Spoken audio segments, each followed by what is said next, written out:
All right, let's give this a try again.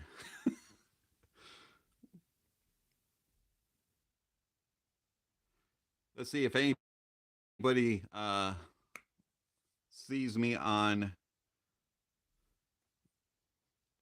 the channel here, and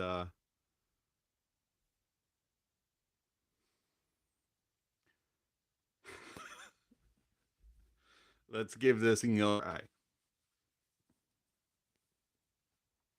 See if anybody else will join me, and all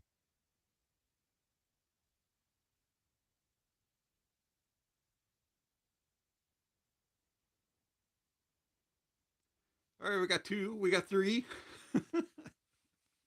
Welcome back. Thank you for rejoining. Is everything working properly now? Let's see if you all can send messages and ask your questions again. I do apologize for all the technical issues. Who knows what happened there? Big, huge problem. But let's see if everything's working. Works now. All right. Tried sending you an email as a heads up. Now all set. Thank you. Um, Hi from North Korea. Wow, that's a long ways away. Um, Welcome. Thank you for joining.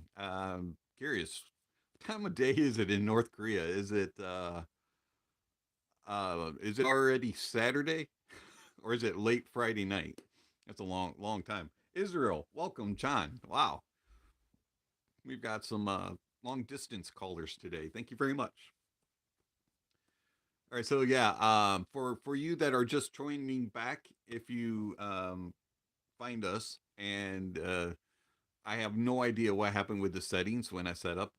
The joys of doing things live is just craziness. So, um, if you want to talk today about World Cup, uh, audio, Thanksgiving, what you're thankful for, all that kind of stuff, let's do it. All right, first like, thank you. Happy Chat is back, or Hey Chat is back. Awesome. It's been a while since I've done a live stream, and you tried sending me a tweet. Okay, thank you. I I didn't. I turned off notifications on my phone because I use my phone as my camera. So that's probably the reason why I didn't see the tweet come through. Um, the one way that I would have gotten notification may have been if somebody had sent me a notification on Discord, because I do have that open just in case questions come through that way. Um, so I'm sure I'll get all those notifications and get a good laugh out of it. So thank you for helping out. And but we're good to go now. So spread the word that the second attempt is the one to use. All the best against England. Will you be watching the match? Yes, definitely will. That is something that I really enjoy is watching soccer, especially World Cup and UEFA championships and the European championships, things like that. I really do enjoy that. So um, check those out. Let's see here. Which IEM would you recommend as an upgrade for the S12 Pro? Well, I haven't heard the Pro. I've only heard the S12. And are you wanting to stay planar, or are you wanting to go like dynamic? And how much of an upgrade are you wanting? Like budget the same, or doesn't matter, higher price, that type of thing? If you could elaborate on. And then, um, okay, your question is, in your opinion, how much the newer planars have changed and improved the sound quality and price? Okay, um, so I do have a couple of the cheaper, lower priced planars, and I haven't like been totally disappointed by them, but I haven't been like wow, these are really competing with the higher priced ones. So there is still a price difference. I think they're still trying to figure out the quality and how to tune it. As far as the kind of the more pricer pricier stuff, in plain ours, $100 to $200 price range, it seems like is where they're kind of fitting right now. Um, there has been an improvement. So you had your first ones that came out, like the Timeless and things like that.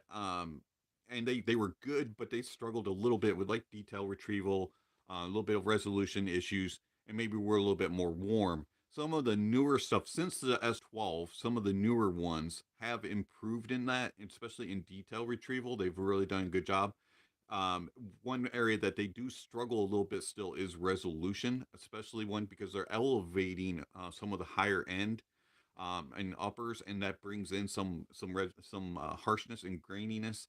Um, and so if they can get that tuning specifically, get it fixed, so to speak, and you'll see a vast improvement in planars. I think they're still learning how to kind of tweak it and get it all to work together. But there has been improvement, especially in detail retrieval and extension. Okay, let's see here, John. I feel my S12 and Hook X are my best IEM, so I have not ventured into the prices of the Blessing 2 and up. That's a very good starting point. And the S12 definitely is some more analytical. Hook X is a little bit warmer, fun, bassier sound. And you will notice subtle differences as you go up. It's not going to be like blowing you away until you really start getting up there.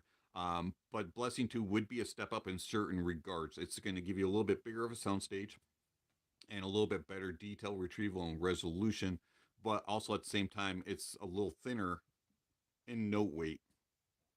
So it's going to be a little bit leaner of a sound. Let's see. Lori, this is the pleasant surprise. You probably thought no one loved you when there were no questions. I texted you and sent you an email. Thank you, Lori. Yeah, I was like, am I talking to myself? Are people just like listening to me and just like mesmerized by my radio voice or something? I don't know. I was just like, something's going on here. I thought maybe my internet crashed and I was just talking to, it was weird. But thank you. I'm sure I have all these notifications. Let's see. Any suggestions for a warm sounding IEM? Max budget $150. Um, I was considering the S12 Pro. Okay, I haven't heard the S12 Pro. The S12 I have heard, and I wouldn't say that's a warm sound. If you're about $150 and you want planar, 10 Hi-Fi P1 Max would be a warm one, and also the Hook X from Rapco. Um, if it doesn't have to be planar, you could go with Moondrop Kato. You might be able to find Thea Audio Elixir. It might be on sale. I'm not 100% sure. Um, Something along those lines is a little bit on the more warm side. Let's see here. I'd really like to have a very detailed new IEM, more than what the S12 is. Depending on what your price point is and what your budget is, you definitely could come with a few things. If you want to go into $300 price point, you could get a little bit better detail with Blessing 2. If you want to go higher than that, you could go, there's a lot of options. If you want to go $2,000 or higher, you could go CTM DaVinci 10, ADV, Sound M512D. Those are both exceptionally detailed. Things like that, but depending on what your budget is. Christopher, thank you very much for the coffee. I do greatly appreciate it. And what's a good suggestion for earbuds to sleep with? Quarks or something smaller? Um, hmm. Quarks wouldn't be a bad fit. They are a little. I find them, because they're a little bit round and plastic, and more bullet, that they're actually not very comfortable when I'm sleeping on them, because when they go in, they kind of push on this part of my ear, and I find that uncomfortable. Could be just the way I lay. Um, the I would prefer something actually that is more molded to the ear, like a universal fit. The ones that I like to sleep in, and they're not available anymore, but they are the Drop Universal Plus. Those things are insanely comfortable, and they just like mold to the ear like a custom mold. And I find them to be extremely comfortable. So probably if I was looking for something to sleep in, I would more tend to go to something that is a very much a universal, and not just something with an ear hook type, but actually something that's more snug and small. Like the drop 1 plus. Let me see if I can grab them.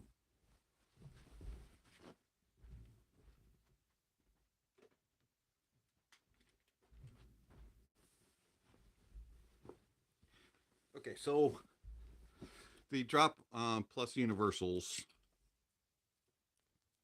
the way that they fit, they're really skinny. So you can see how skinny they are. And then look at how the nozzle goes in. And you can see the way the hook is. It's built just like an ear, like a custom earpiece. And when they go in, they're super, super small. And I find that this style of shell works best for sleeping. I don't feel it as much as something that goes in and it sticks straight out. So that's what I would recommend if you're looking for something to sleep with. Okay, let's see. Good question though. I don't really sleep with them in though, so I don't have a true recommendation.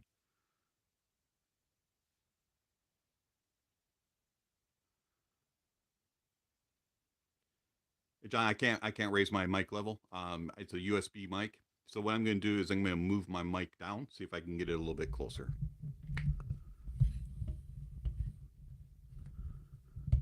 I don't have control over mic levels.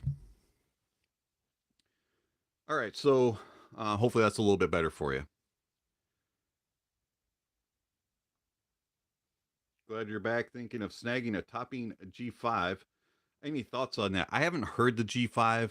I like the NX7 a whole lot. Of course, that's just amplifier only. So I'm curious about what the G5. I do hope to hear it at some point, but I haven't heard it directly. John, you're very welcome. Thank you very much, Christopher, by the way, for the $5 for coffee. Do greatly appreciate that.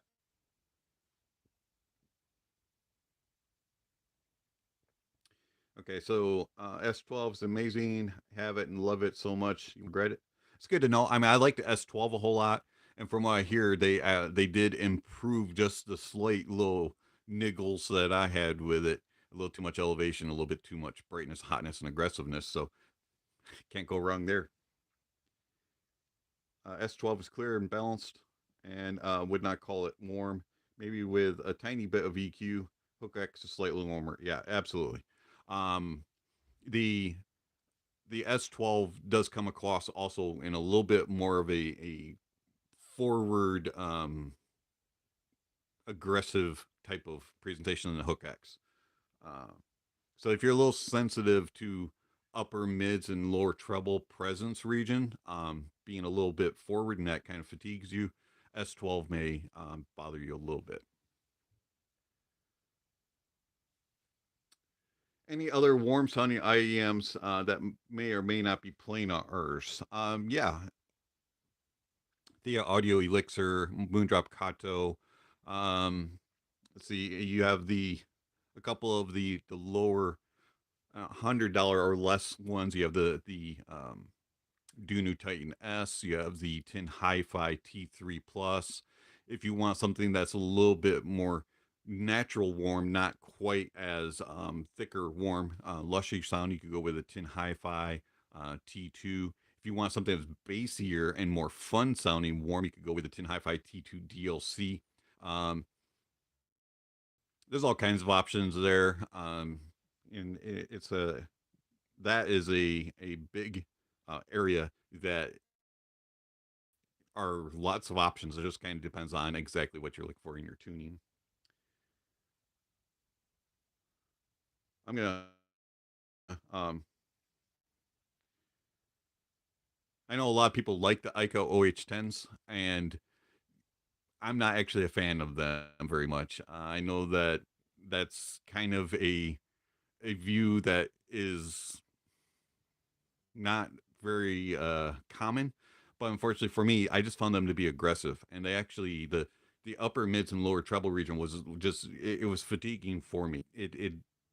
It's not my favorite IEM. It's not a bad IEM. It just wasn't one that I enjoy. But again, that's just kind of everybody hears things a little bit differently, and I think that one kind of was one of those IEMs for me. Thank you very much, Sop Hop Singer. We do appreciate the $10. Very much appreciated. Um, One can never have enough coffee. And thanks for all that you do. Hey, you're very welcome for what I do. And I agree, man. Coffee is, you can't have enough of it. I drink way too much of it, but hey, keeps me going. All right, let's see here. John says it's sounding better. All right, you're welcome. I'm glad the microphone works good. Um,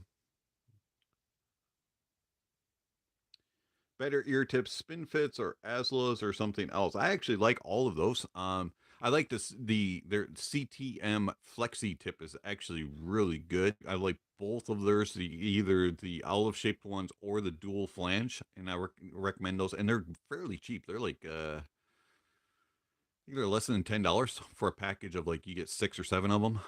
Let's see. Also, spin fits, I don't use as much. I do have a few different ones. They kind of, you just have to purchase all their different models and try them all. I haven't really done that. Asla, the elastics, I'm not a huge fan of, but their ear fit ones, the lights, I like those a lot. And also like Final Type E. Ear Pro horn tips are really good. Expensive. Of course, you got JVC. Um, and you got the Sony tips, like those a lot. I have so many tips.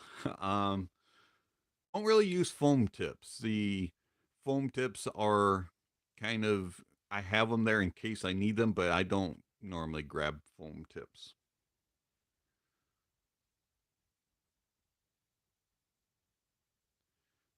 I did not buy the Timeless because of the MMCX connector.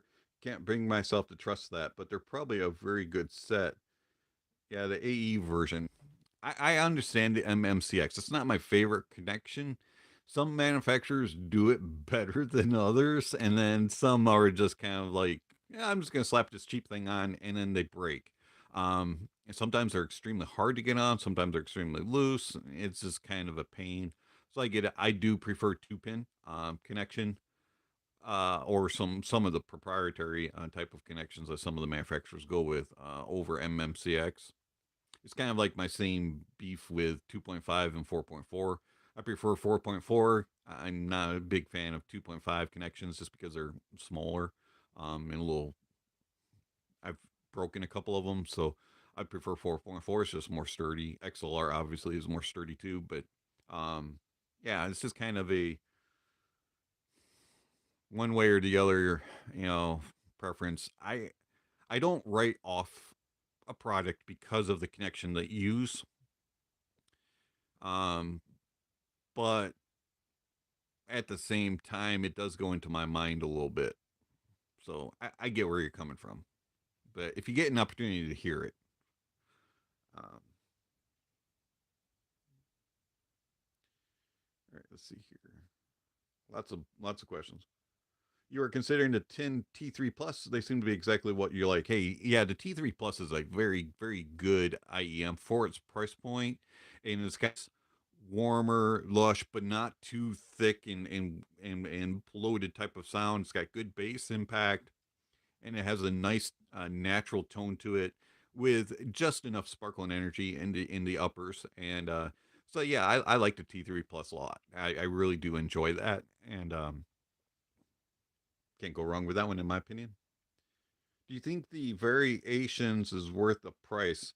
I dream about buying the IEM, but I don't know if it's going to be an upgrade from my S12 Pro. I haven't heard the variation. Um, it's kind of a love hate IEM from what I understand. You either love it for its abilities to do detail retrieval and resolution, but some people say it's a little bit fatiguing. So it kind of depends on it. But again, I have not heard it. Seems to be in a pretty good price point, especially if you can get it on sale with the Black Friday sales that are going on for it. But again, I haven't heard it, so I can't confirm that. I can totally understand why you don't like the OH10. My reason not to like them is that the bass does color the presentation a good thing and bad thing. Yeah, the the OH10, if you just look at it as, hey, it's just a fun sounding IEM, the bass is fun sounding. It's got a lot more impact than it does quality of actual details and resolution. But it does color the sound, but it adds in a flavor to it. I can live with that. If I look at it as just being a fun IEM, but it's that upper mids and treble region that just kind of just did not sit well with my, and that was the worst offender. I could live with everything else about the OH10, but that upper mids and treble was the problem child for me. They sound like full size headphones. They have a lot. They have a thing to them. They do have a thing to them. And they're as as I said in my review and stuff. These a lot of people are gonna like these. I just don't. I try. Also, the fit of them was a little weird for me. They're kind of heavy. So can I link the $10 tips I spoke of? Sure. Let me see if I can put that in here for you. CTM Flexi tips. Now, some people, depending on whether or not they're international or not, some countries they allowed them to ship, and then others they weren't able to get it. So, hopefully, that won't be a problem for you. What these remind me of is the old RHA dual tips. They're kind of similar to that. So there you go. There's a link for that.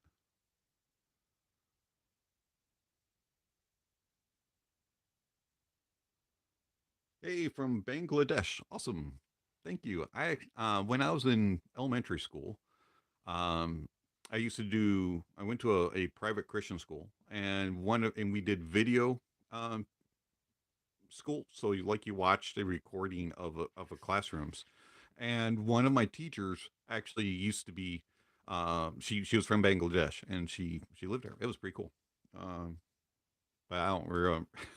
That's all I remember. I don't even remember her name. It's pretty bad. I just remember she was from Bangladesh. Um, if yes, you should try the Ibosso SR2 semi open back. My new favorite can under $600. I I went to Oxpona. I think it was 2019, and I heard the SR1. I never got an opportunity to get one in for a review to SR1, and so I like the build of it and the comfort of them. They were pretty good, so I'll have to check out the SR2. And thank you for the suggestion. Yeah, Final Type E blacks are very good. Totally agree.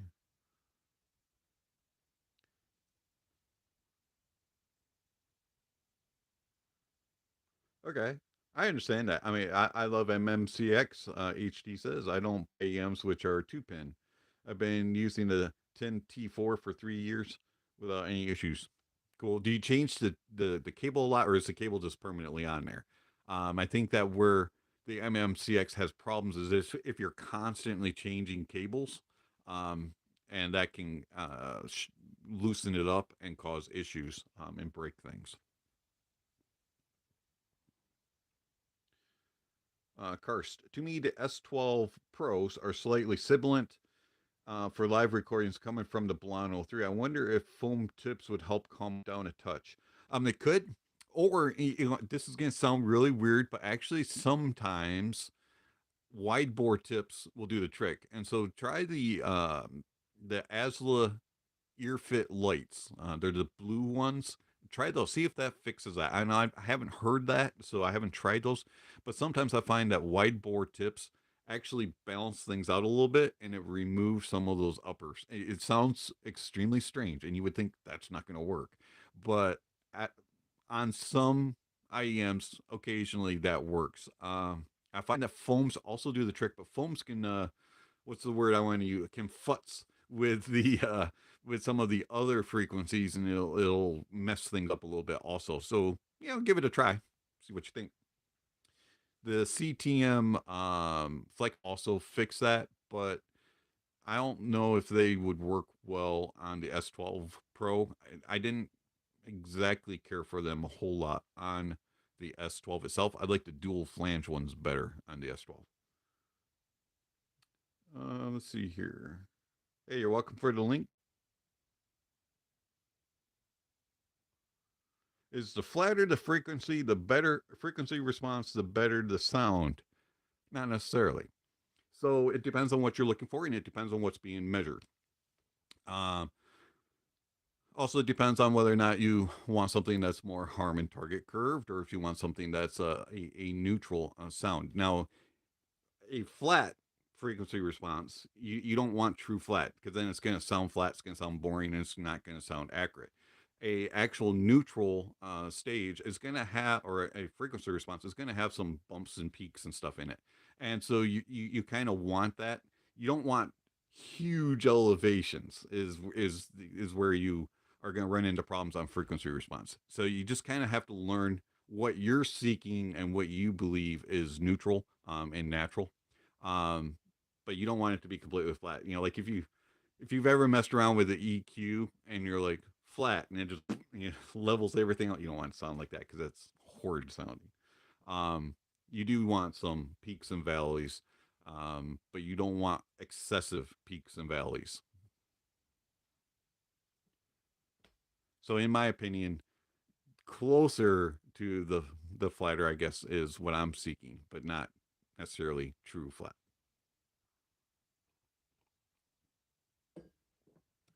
Let's say I love the sound of the S12 hookups. What IEM is the real direct and noticeable upgrade, no matter the driver type?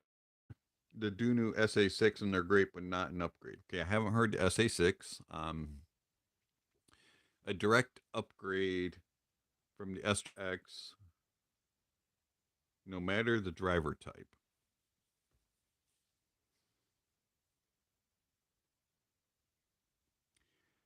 Um, that's a good question. I would probably go with something like a JQ4U Pro, or if you want to get a little bit more elevation, you could go with the Zen's Mangard T2, the Yan Yin Canon. I think it was the Canon. Let me check that, verify that. Yan Yin, Yan Yin. I know it's a Yan Yin. Aladdin, sorry, not Canon. Aladdin. Um, the Canon is a little bit more leaner and a little bit brighter sounding, whereas the Aladdin is a little bit closer to that sound. So, for you Pro, Aladdin, T2, and what was the other one I mentioned? Not enough coffee yet today. All right, let's see. Back to the questions. Hi, Jacob from Israel. Hey, is Jacob from Israel? Have the 7 hertz timeless. Do you think the Blessing to Dusk is better? Unfortunately, I haven't heard the Blessing to Dusk. I've only heard the original Blessing to. Sorry. Wish I could answer that. Um,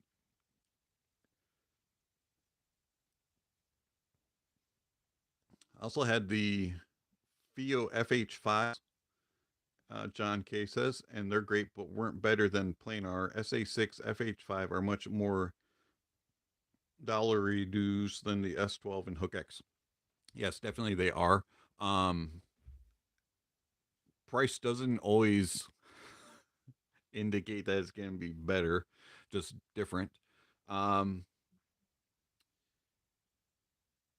I haven't heard either FH5 SA6 though. Let's see. HT. Yeah, I didn't change the cables after I changed to an aftermarket one, but I did use them roughly like sleeping with them. But yes, I do agree on it being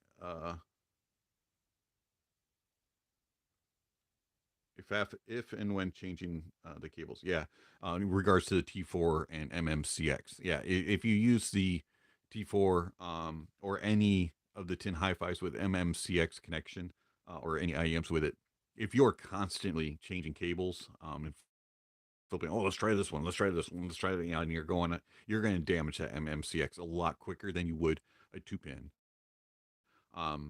There's pluses and minuses to both. I totally understand it. And as I said before, it doesn't bother me, but it preference.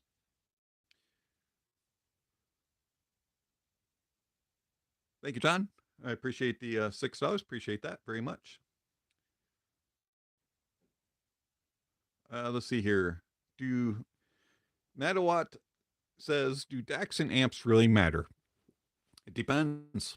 I do believe that you hear differences, and you have to understand that your differences that you're going to hear are going to be subtle, and there are a lot of them that sound very similar, but there are some that do sound different, and you can hear differences, especially in differences in the actual DAC chips themselves from manufacturers. Now, a lot of Sabre or a lot of AK, they're going to sound similar within their own families, but I do believe DACs and amps make a difference, especially if you're coming from if you're starting off with like a phone and you're using your phone output, whether or not it is a Nokia or a OnePlus or the LGs with the DAC in it, versus you're going to get an external dongle going up to a desktop.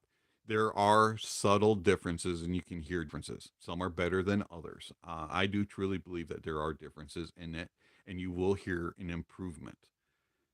But do keep this in mind also. Not all gear reveals that.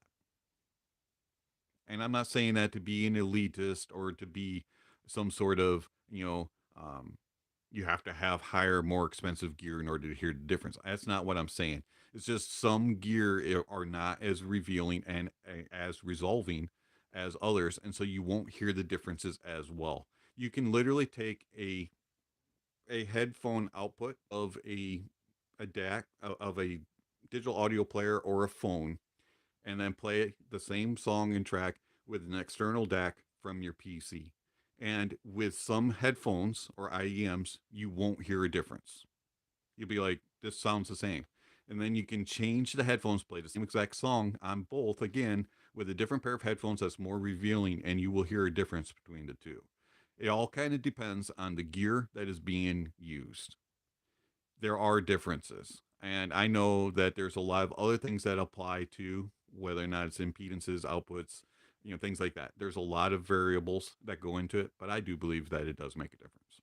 Long-winded end of the description. All right, let's see. Have you converted any of your mates or family into audiophile hobby? It could be even the $20 IEMs with an Apple dongle. Well, Apple dongle I don't use. I am a Android PC guy through and through. Always will be. But to answer your question, the only one I've somewhat converted would be my wife. Others have been impressed by, have heard differences. Well, I take that back. I had a friend, his name's Peyton. He also kind of was a more just use your phone, use the cheapies. And then he used to come over to the house and listen to music. And he heard definite differences and things like that. So, yeah, he probably, I have lost contact with him because he moved away. But he probably is still into audio because he did really, really enjoy what he was hearing and did purchase some higher end stuff. So, probably him also. A few other friends and stuff have maybe realized that some of their lesser quality stuff that they were purchasing wasn't as good as some of the other stuff. So maybe they, instead of buying the cheapy stuff, they went and purchased a little bit more, but they didn't convert, so to speak. So, yeah, you win some, you lose some. Sorry if I forget. Did you try an R2R DAC? The KU RU6, for example. If so, did you like the sound? Have not heard any of the Cayenne R2Rs. Either the RU6 or any of the others. In fact, I haven't heard RU6 is a dongle, I believe. Haven't heard any of the R2R dongle type stuff. Did hear a couple R2R DACs themselves. I've actually owned one. I owned the Socris DAC 1421 for a long time. Really enjoyed it. The multi-bit shit gear, like the Bifrost 2 that I reviewed, things like that. Yeah, I like R2R. R2R is a unique sound. And it does some very special things, especially with vocals and mids and soundstage. I really like R2R for that.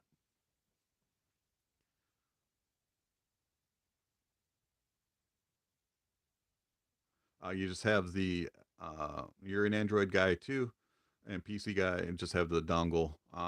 Well, I'm glad that you like the Apple dongle, Android. I did not. I'm just gonna say it. I believe the Apple dongle is rubbish. I think it sounds like crap. But again, I've only heard it on Samsung and OnePlus, and it sounds like trash on both of them.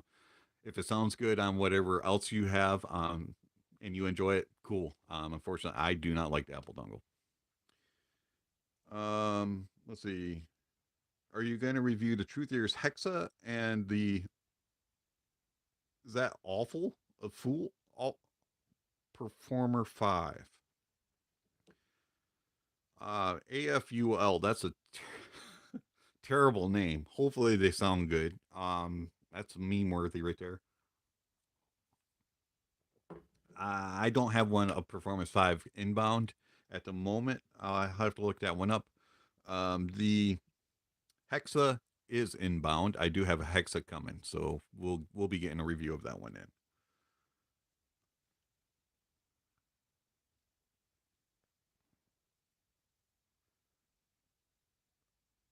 All right, I will touch this. What do you think about Shure and Novarite?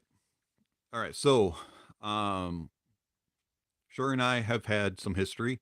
It's very well documented on YouTube, and I do think that Shure is you know what? It's his opinion, and it's a free world, free country, free speech, so he can say what he wants.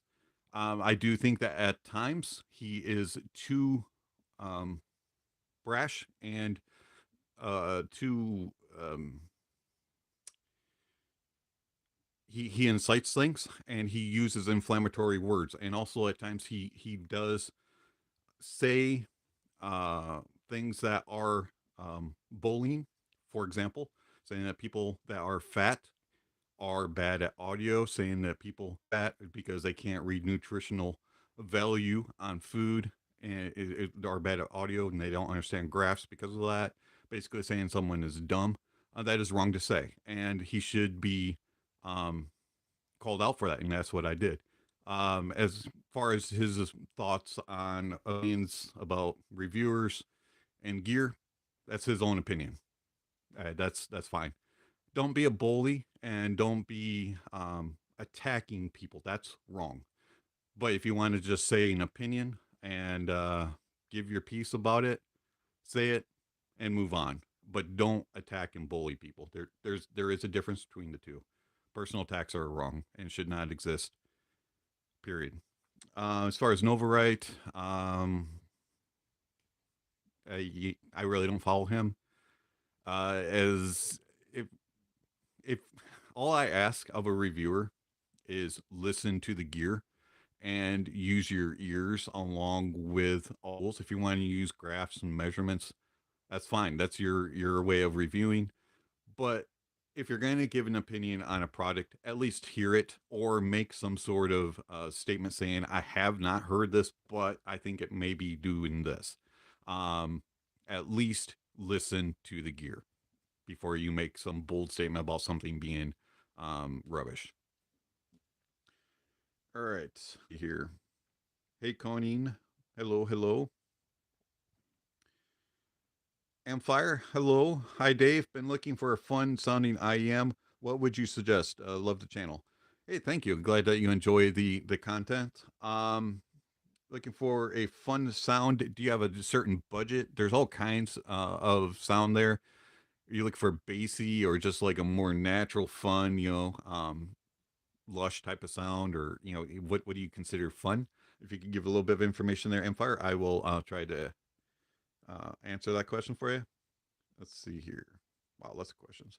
On today's Chi-Fi world, what price range do you think is good enough for most audiophiles? Like the performance to price ratio goes from being wow to it's okay. In my opinion, $200 is a good price range for most. HT says. HT, I kind of agree with you. I think that for the most part, $100 and less, $120 and less, you can get an okay type of sound, and you can get some quality stuff in there, but you're not quite getting the full value. I think the value really comes in about 150 to about 300. You can get something that's going to just kind of wow.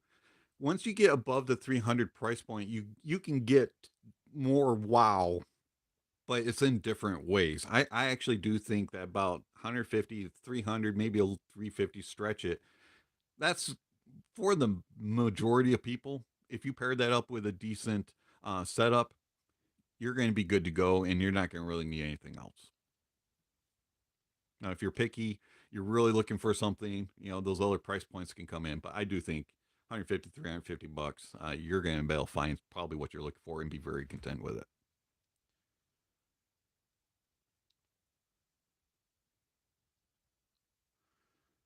Stop.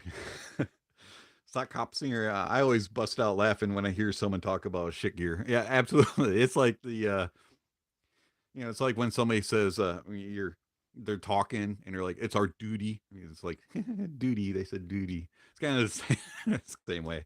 And I'm sure that Mike Moffat, when he started Shit Audio, that he definitely had that in mind. Let's see here. I bought 7 Hertz Zero today, but I want to buy more as it was too cheap.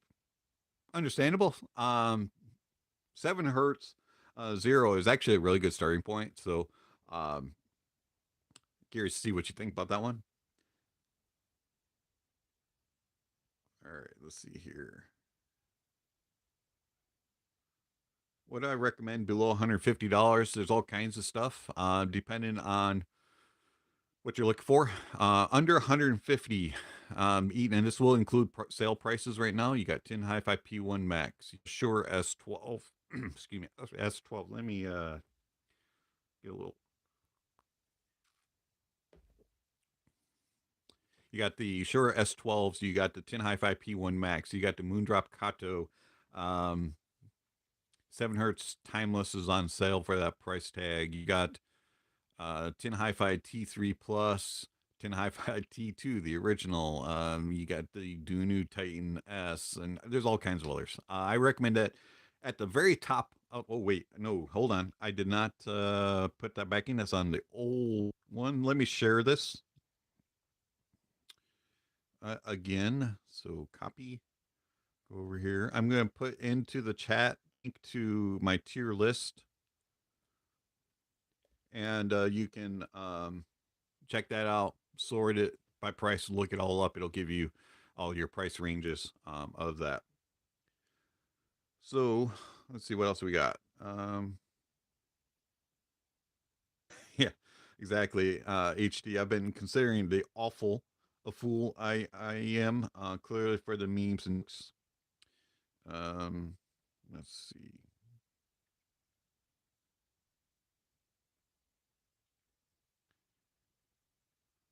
Uh, Flatfornia, California.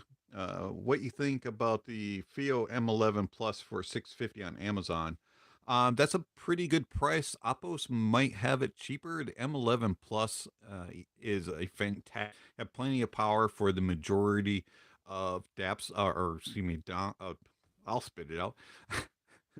Have plenty of power for the IEMs and easier to drive headphones that you'll be pushing with it. And it does streaming and also local files if you want, so you can use that. 650 is pretty good. Opos might have it cheaper. And if you find it cheaper, Opos does price match.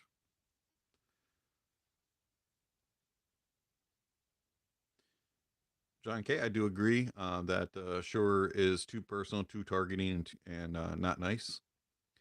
Let's see here. It's just Chase. I just joined the stream, so I'm not sure if anyone asked, but have you thought of making a collaboration IEM with a company? I am open to it. I have discussed it with a couple of IEM manufacturers in the past, and nothing has come out yet. Nothing has been set in stone. I am into it. There are a lot of variables that go into it. It is a lot of risk on both the um, reviewer and the manufacturer to do collaborations, and so it's a lot to consider. But if the opportunity came, I'd be open to it. What's the difference between the Thea Audio Monarch Mark II and the Fearless Roland? They're two neutral, natural, and what's the best 500 natural IEM? Um, I haven't heard the Monarch Mark II. The Roland is a very natural sounding. It's not something that a lot of people would like because it doesn't have that sparkle and energy that a lot of people look for. But it is a very natural and neutral sound. I recommend it. I love it. It sounds fantastic. If you're looking for like stringed instruments, brass instruments with the chorus and energy and the tone and timbre. As far as $500 best sounding natural IEM, I would have to go with the JQ4U Pro. In my opinion, that's the most natural and tone, and it's a lot less than $500, in my opinion. Based on what you would consider a fun sounding IEM, what would you recommend? Uh, for a fun sound, no price point. For no price point, for a fun sounding IEM, I would go with um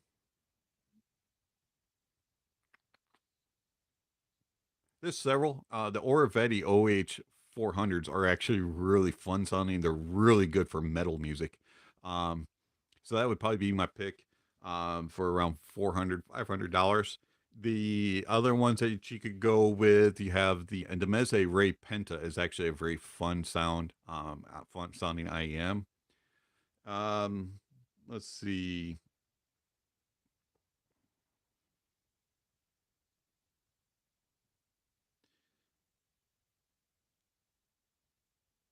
All right, let's see what else we got here.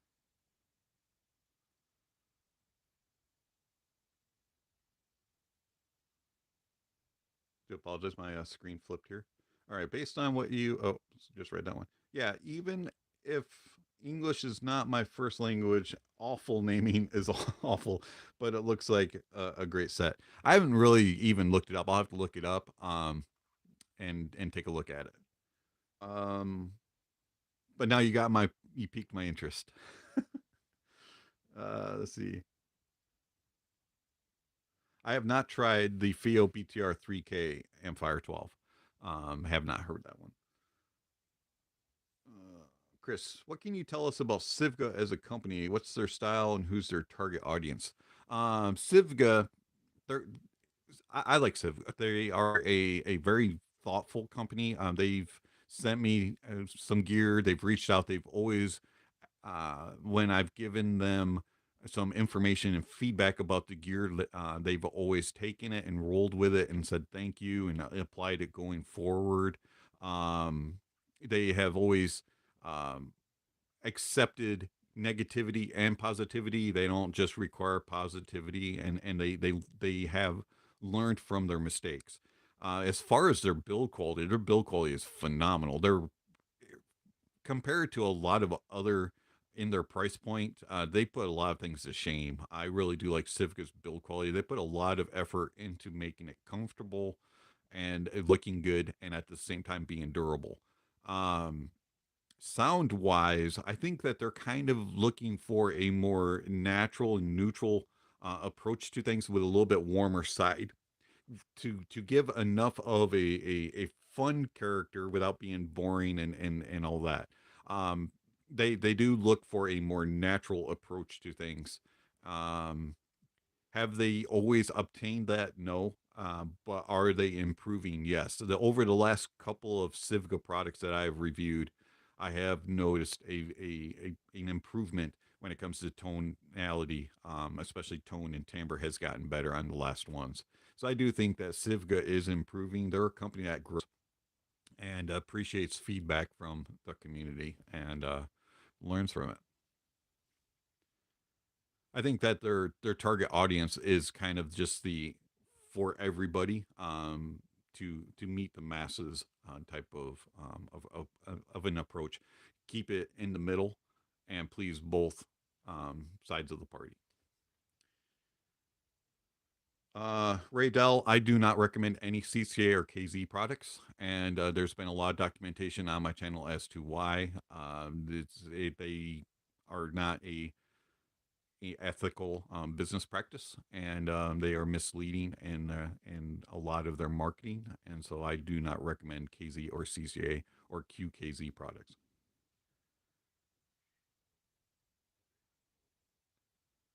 Do I have any other hobbies besides audio? A little bit. I do dabble in coffee. um, I do kind of attempt different types of coffee and different ways to brew it, things like that. Another kind of hobby would be watches. I'm kind of have moved away from watches a little bit, but I do still have a interest in watch collecting. I have about probably 20 to 25 watches that I own. Um, so yeah, that would probably be my other hobby. I have and love the Kato that you recommended. You spoke about the $300 range. Which one, if possible, would you suggest next? You pretty much know what I listen to. Lori, if you're looking for a little bit more funner sound in that price point, the the Elixir is kind of the flip side of the Kato. If you're looking for something a little bit beyond that, I would probably go with JK4U Pro or the Zen's Mangard T2 for you. I personally probably would go more with the 4U Pro though, since you like more neutral sound. Um, it's just Chase. I hope you find a good company and get a set out there as far as a collaboration. Thank you. I think it would be fun to do. Yeah, the JT, I just saw your message there. The Elixir is very good. I really like the Elixir. If you're looking for a little bit more of the funner side of the Kato, the Elixir is the one to go for. And some prefer the Elixir over the Kato, and vice versa. And for me, I could live with both, either or. They're both are fantastic.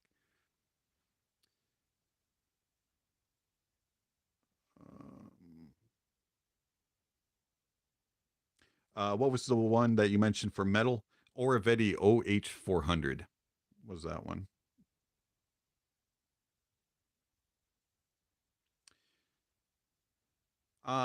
Lori, another one that you may consider would be the Thea Audio Oracle. It is a little bit more bright. Mark II. The it is or sorry Oracle. It is a little bit brighter up top than Moondrop, Kato, and Elixir. It is definitely more expensive. But the one thing is, I don't know if it would fit your ear properly. It is a larger shell. So, and I know that that's kind of an issue for you. We've discussed that. Um, so, probably more the 4U Pro or the Elixir or the Zens would be more up your alley. But if you really do want a little bit bigger step, um, the Oracle, but it is a large shell.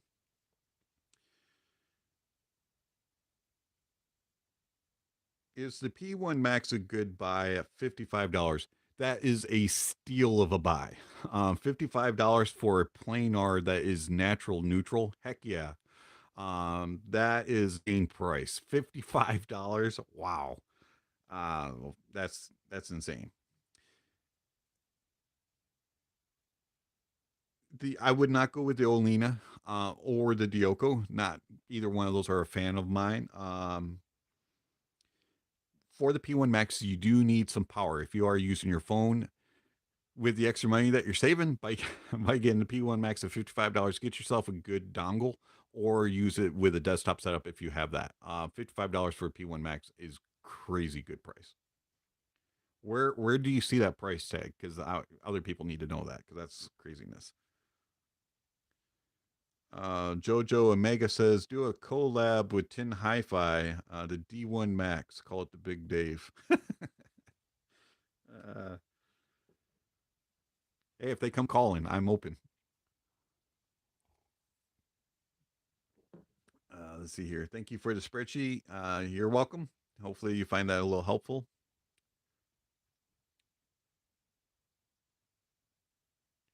Wait, what were those ones? Oh, I already read that one.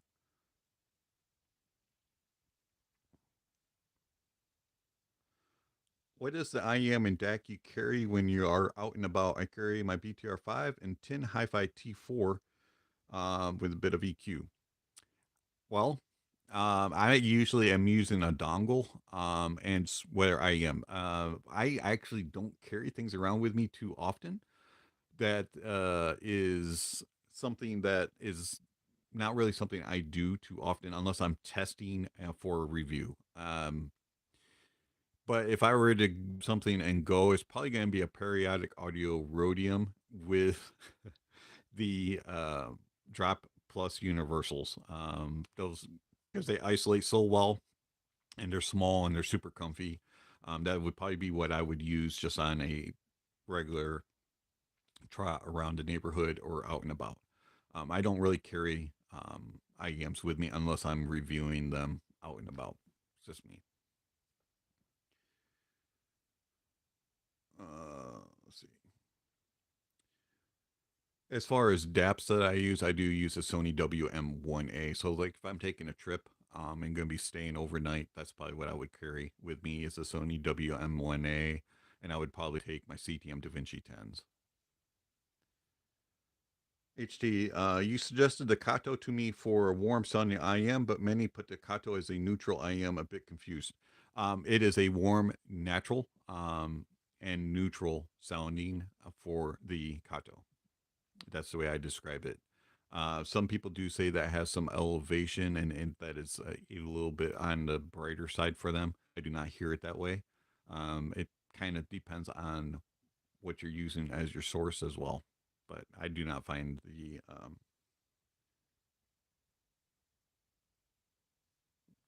as some of the others have described it. Let's see. Sop Hopsinger to comment on Sabia. If they had more comfortable pads, not so shallow, the Phoenix would be one of your favorites. Yeah, that was kind of a downfall of the Phoenix. I do wish that it resolved a little bit better, also, but that may have come out with a little bit better pads. Those pads were a little bit small for the ear, and the clamp force was a little much on the Phoenix. Um, if you want an interesting way to brew coffee, Aeropress. I have not tried Aero Press yet. I have heard good things about it. I have tried um, paper filters, mesh filters, pour overs, uh, you know, machine, French press, all kinds of different ways for that, and different techniques for pour over, whether you know how hot your water is and how cold and all that kind of stuff. I've tried all kinds of things. So Aeropress, I will look that one up. Let's see. My cousin bought the P1 Max for $55 on my recommendation, and even though personally haven't heard it. Well, John, curious to see how that works out for you. Uh, Linsol. Linsol had them for $55. So everybody run to Linsol if you don't have a P1 Max. And hopefully you can snag that if they are still available. That's crazy price for a P1 Max. Insane. For those of you who are wondering about the price of the P1 Max, Linsol had a coupon sale where you could buy $70 coupon for $35. After applying the coupon, effective price would come out to $55. Okay. It just chased the 4U Pro versus the awful P5. If I get a P5 in, I probably would be able to do a comparison for you. All right, so we've got about 10 minutes left for the stream. Around 12:30, I am going to start to to wrap things up. So if you have any more questions, send them on over. So you scored 7 hertz to 0 as a C. That's average. Yeah, and do keep in mind that's not just based on the performance of the IEM. That is my overall experience with the IEM. So that includes comfort, sound, build, and just my overall preference for them. And also keep in mind the price tag of them. So, it's C is good. It's not a bad IEM whatsoever. It's, a very respectful in its price point.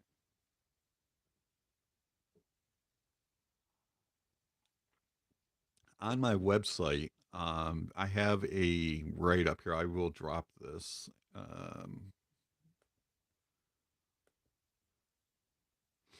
I have a write up about the actual tier list that I wrote and how I kind of grade things. And it kind of explains that because I get that question a lot. Why do you have this one listed at this and this one listed at that? The easiest way to figure out why I'm grading something is to watch the review. And then if I compare it to something, also um, watch the comparison videos, and you'll kind of understand more of that grade. The grade is just kind of a overall personal experience of it. It's not a grade of this has bass this way and has mids this way and treble. I don't break it down that way when it goes.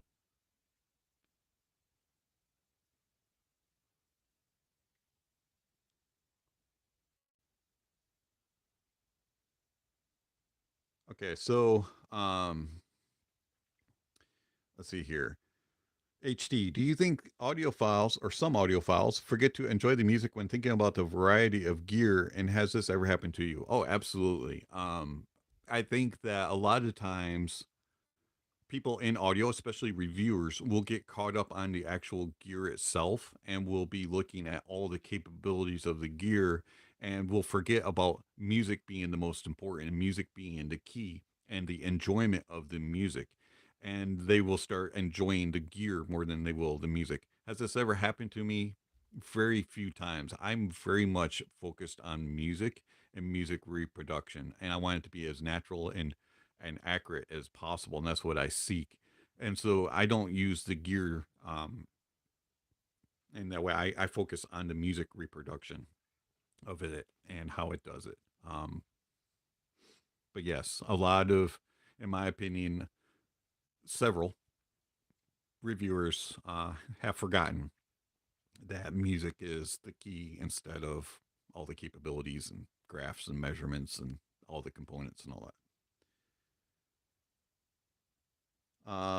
It's just Chase.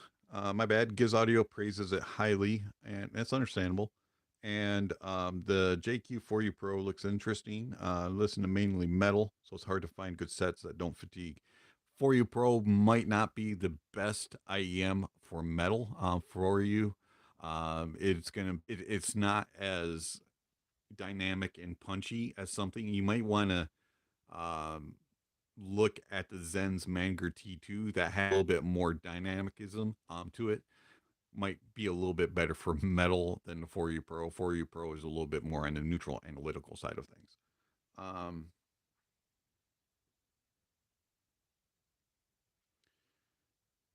P1 Max, $55 or $58 without any coupon or card. True story. John K says.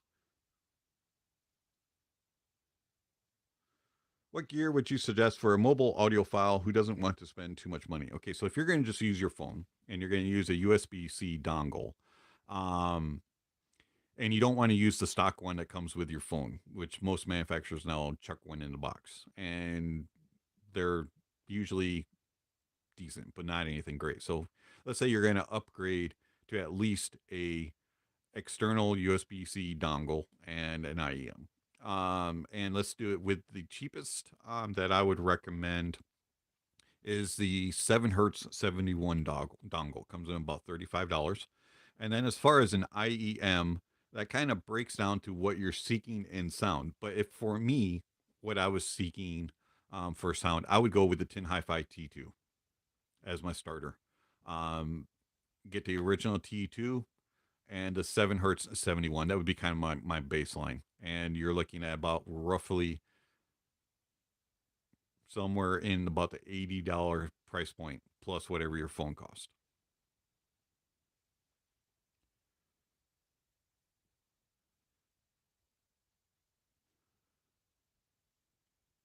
Okay, so let's see.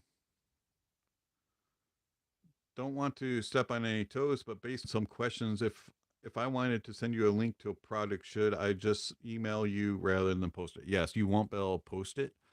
Sending it to me via email would be the way to get it there.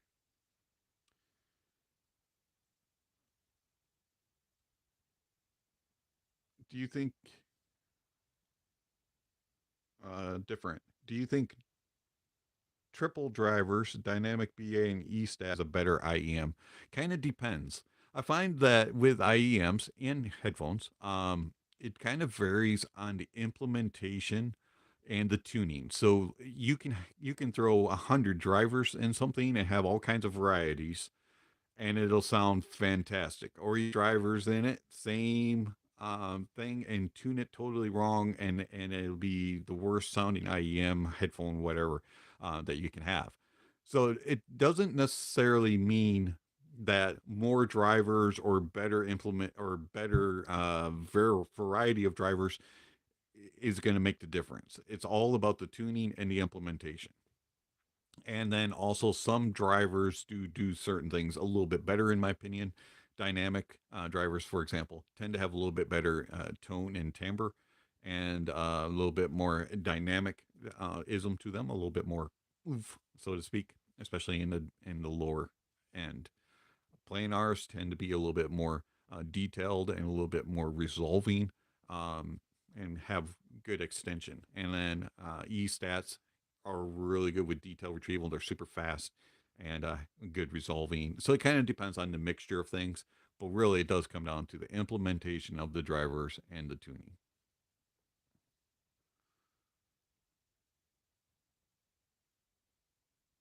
And you're welcome. It's just Chase.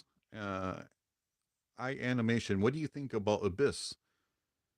Why have you not reviewed them? Well, I haven't reviewed Abyss because, for one, they're freaky expensive. Two, they haven't sent me anything. I like Abyss. I think Abyss is cool. They have some really unique technology, and they really think about what they want the product to present and how they're going to make it present it. There's a lot of science to what they put into their work. Very well built. Plus, I have to like them. They're from Buffalo, New York, so I'm from nearby there. I grew up about 30 miles from their office, actually. So if I ever get to go back to visit my parents, my dad, I should probably swing in there and see if I can get a visit. But yeah, Abyss just hasn't sent me anything, and I can't afford them right now. But I like Abyss. I think they're cool. Every time I have heard them, I've always been impressed, and they were really cool at one of the audio shows that I went to. Um, you said your wife has been in the hobby. What gear does she use on a daily basis? She basically uses whatever I give her. But her favorite IEM is the Moondrop SSR. She loves that thing, and she also uses. She likes the Rode NTH 100 for headphones. Um, my wife is not like me. Uh, she she just likes a natural and accurate reproduction of things. And she's not obsessing over things as much as I do. Okay, on to go. You use the Heidi's S9 Pro, which is an excellent dongle. I really do enjoy that dongle a whole lot. Good power and a very, very clean sound with a natural warmth to it and very neutral. I really do like the S9 Pro. Review of that will be coming at some point. Um, you also use a Bit Perfect with USB Up Player Pro. Yeah, that's the way to do it. Don, you've got a very good dongle right there. Plus, it has 2.5 balanced if you need a little bit more oomph. What true wireless do I use on a daily basis? None. I really don't use true wireless. I own a couple different ones, and I haven't broken them out ever since I reviewed the Moondrop Nico cake. I think it was the last one. I haven't listened to a TWS since. I rarely ever use wireless or Bluetooth. It's just not me. I'm a wired guy through and through. Very good questions, though. All right, so we are getting close to the 12:30 mark. I do need to start shutting down. So if you have any last questions, I want to give you a chance to send things on. If you are in, just a couple quick things. If you enjoyed the stream, give it a thumbs up. And also, if you want to support the channel, there's all kinds of ways down in the description. You can support me through YouTube memberships, Patreon, and all kinds of other ways. So check out all those links if you want information regarding what gear I use for references, tier lists, all that kind of stuff. A couple more questions here. What phone do I use? I use a OnePlus 10 Pro, and there are any new IEMs coming. There are a lot of different IEMs coming. I have a Hexa inbound, and also a few others that haven't that are in the works of being shipped. I haven't gotten confirmation yet, so I don't want to list those. And a couple others that I mentioned earlier in the stream, but I don't remember. Sorry, my voice is starting to go away here.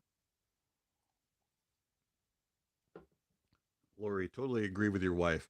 What I still can't understand, and we've talked about, but why does the SSR have to break in every time? Yeah, that is so strange that you kind of have to like let it warm up, so to speak, to kind of just like, okay, I'm going to be this sounding. And then after a couple of songs, oh, hey, we're to normal. I don't know why it does that. It's very strange.